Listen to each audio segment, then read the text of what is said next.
Associated Press. Mr. Putin, you could often hear that your Western counterparts blamed Russia, that Russian air forces were delivering airstrikes on targets in Syria that were not ISIS, that were rather moderate opposition groups. Has that changed in your most recent meetings with them?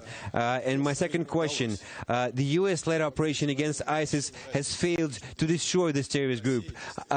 What is the difference that you see between the actions of the US-led coalition and Russia's aerial operation in Syria? Your first question was whether you felt a difference in attitude as regards Russia's actions in Syria from your Western counterparts. Well, this criticism was almost not voiced this time around. And indeed, it would be difficult to criticize Russia when people tell us, you strike the wrong targets in Syria, and we tell them, well, what are the right targets? Just name them, point us to them. If you believe we are hitting the wrong targets, tell us what targets you believe are wrong. There's no feedback on either of those questions. So how should we take this kind of criticism?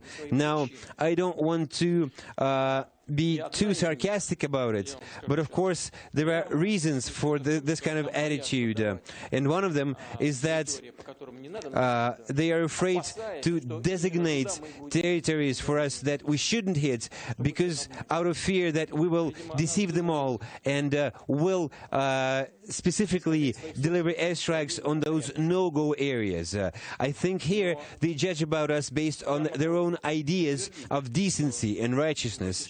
But I can confirm to you that here on the battlefield, in the field in Syria, we have established contacts with certain fractions within the armed Syrian opposition, the so-called diehard Syrian opposition, with parts of it who have requested us not to strike on some of the territories, some of the areas that they control, and we have delivered on those commitments.